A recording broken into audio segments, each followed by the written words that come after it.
तथागत गौतम बुद्ध ने अपने जीवन का एक विलक्षण अनुभव साझा करते हुए चारों कुमार युवकों को बताया कि जब सत्य की खोज में 10 साल बिताने के बाद भी मैं अपने मन को समझ नहीं पाया तो बहुत निराश हो गया था।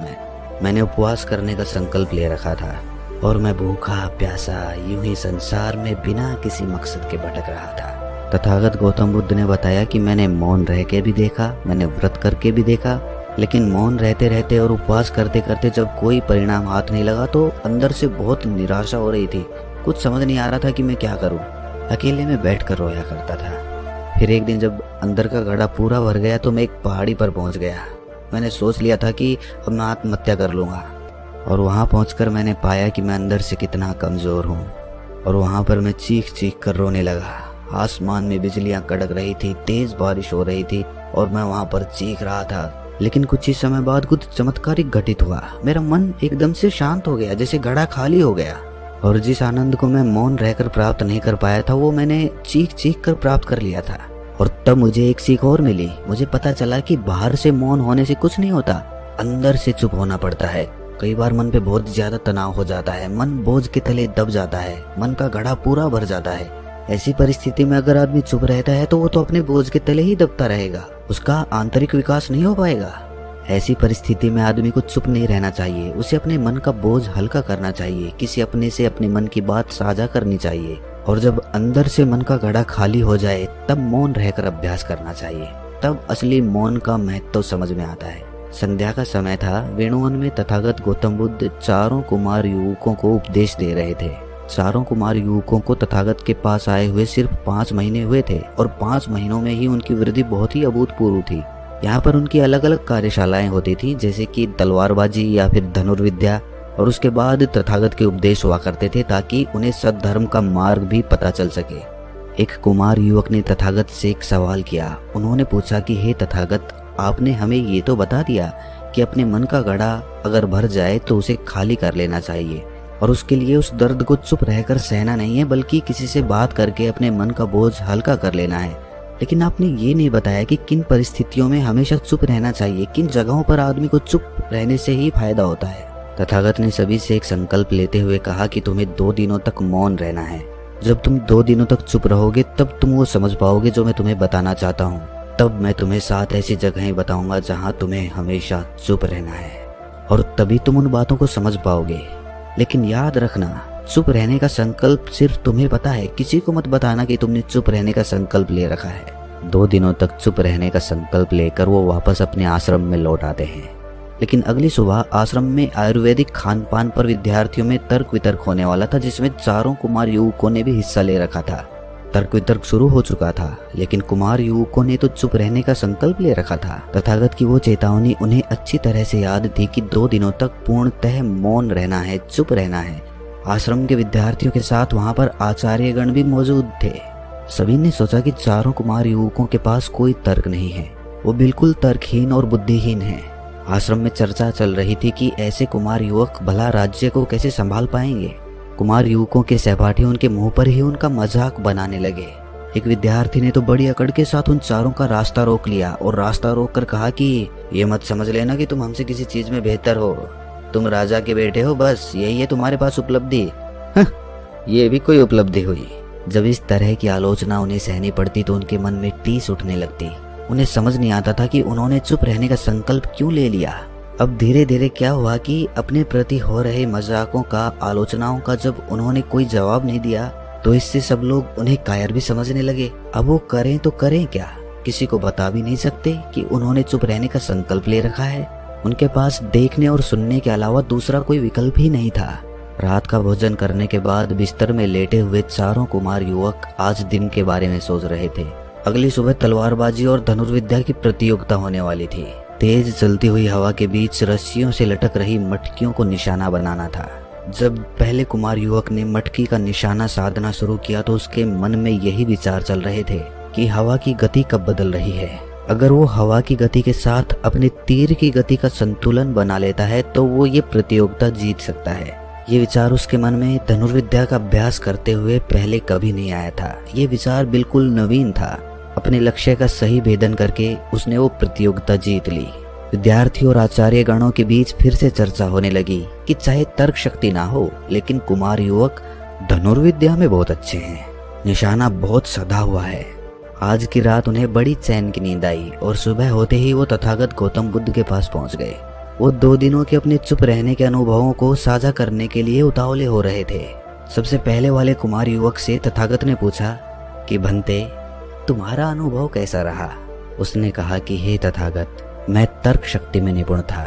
मैं धनुर्विद्या या फिर तलवारबाजी ज्यादा नहीं जानता, लेकिन चुप रहने के कारण मैं अपने तर्क ही पेश नहीं कर पाया, इसीलिए मुझे आलोचना सहनी पड़ी और मेरा ये अनुभव कोई खास अच्छा नहीं रहा। तथागत ने उसे समझाया कि अनुभव अच्छे या बुरे नहीं होते, अनुभव सिखाने के लिए होते हैं। तुमने अपने अनुभव से क्या सीखा? जब वो इसका जवाब नहीं दे पाया तो तथागत ने उसका उत्तर दिया। तथागत ने बताया कि जहाँ पर हमारी योग्यता का सवाल हो, जहाँ पर हमारी योग्यता परखी जा रही हो, वहाँ पर चुप रहना आपकी आलोचना का कारण बनता है। कोई सेठ अगर सामान बेचने का व्यापार करता है तो उसे अपने सामान के बारे में बताना ही पड़ेगा। ऐसी जगह पर अगर वो चुप रहेगा तो उसे नुकसान झेलना पड़ेगा। इसी प्रकार अगर वो अपने सामान को भूलकर किसी दूसरी चीज के बारे में चर्चा करने लगे तो वो भी उसकी आलोचना का कारण होता है। बंते, तुमने साफ कहा कि तुम्हें धनुर्विद्या या फिर तलवारबाजी नहीं आती है। अब तुम अगर जबरदस्ती धनुर्विद्या के बारे में डींगे हाँकने लगो तो वो भी तुम्हारी आलोचना का कारण बन जाएगा। कुछ लोग हर विषय पर बोलते रहते हैं, चाहे उन्हें पता हो या ना पता हो, लेकिन उनकी अपनी एक राय होती है, उनका अपना एक मत होता है। ऐसे लोगों को कोई समाज में गंभीरता से नहीं लेता।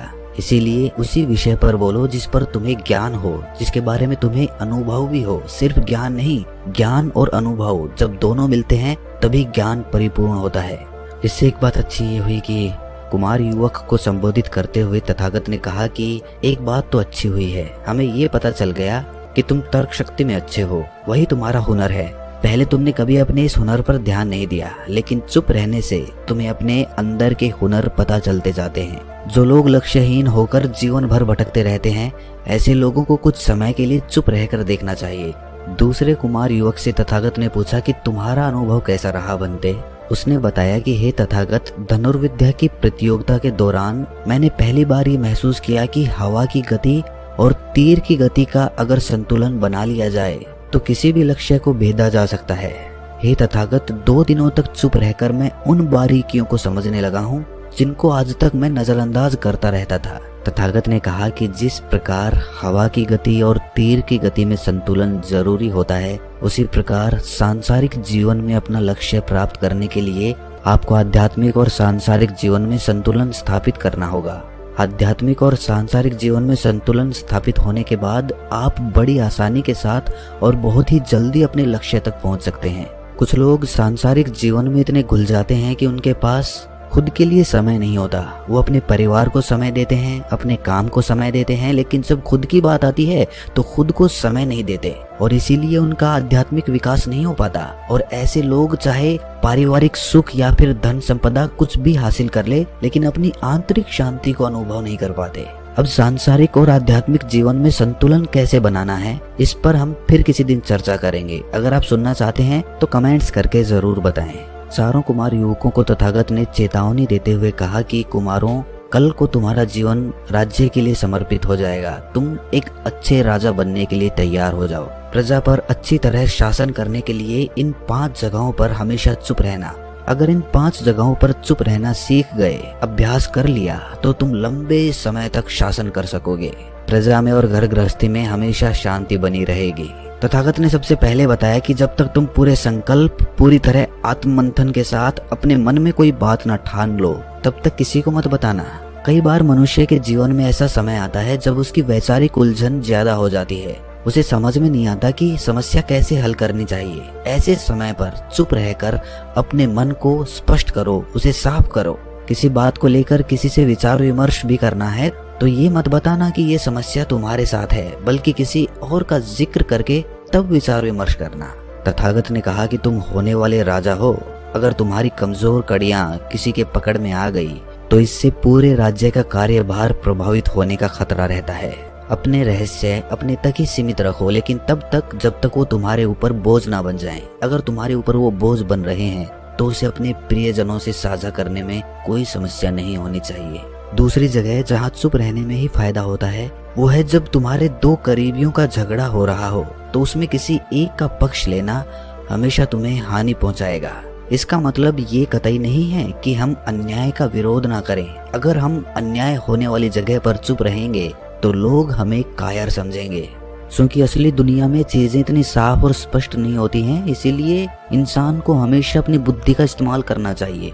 बुद्धिमानी अपनी चरम सीमा पर तभी काम करती है जब आप चुप रहकर एक ही विषय पर अपना पूरा ध्यान केंद्रित कर देते हैं। इसीलिए तीसरी जगह जहाँ मनुष्य को चुप रहना चाहिए वो ये है जब वो किसी गहन विषय पर अध्ययन कर रहा हो, कोई ऐसी समस्या सुलझा रहा हो जो बहुत कठिन हो या फिर उलझन भरी हुई हो। कठिन से कठिन और उलझन भरा हुआ काम तभी सफल हो सकता है जब शांत रहकर चुप होकर पूरे दिमाग से उसी समस्या के बारे में सोचा जाए।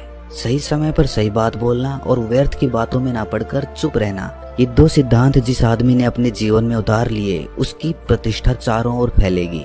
चौथी जगह जहाँ आदमी को चुप रहना चाहिए वो जगह है खाते वक्त।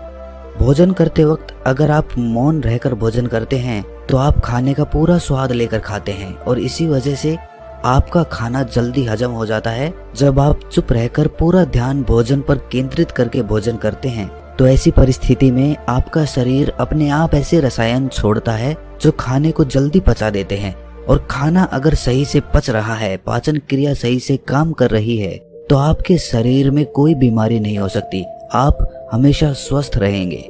आखिरी और सबसे जरूरी जगह जहां आपको किसी भी कीमत पर हमेशा चुप रहना है वो है जब तक आपका कार्य पूर्ण ना हो जाए उस कार्य के बारे में दूसरे को किसी को मत बताना। अपना उपदेश खत्म करके तथागत ने कहा कि अब तुम्हें चुप रहने के सारे फायदे पता चल चुके हैं, साथ ही तुम्हें ये भी पता चल चुका है कि किन जगहों पर चुप रहना है और किन जगहों पर बोलना जरूरी होता है। इन बातों का पालन करके तुम एक अच्छा जीवन जी सकते हो। अपनी प्रजा के प्रति जो तुम्हारा कर्तव्य है वो अच्छी तरह से निभा सकते हो। तो दोस्तों, कैसी लगी ये कहानी आपको कमेंट सेक्शन में जरूर बताना, और अच्छी लगी हो तो इस चैनल को सब्सक्राइब करके नोटिफिकेशन बेल को जरूर प्रेस कर देना। तो मिलते हैं अगली कहानी में, तब तक के लिए अपना ख्याल रखें।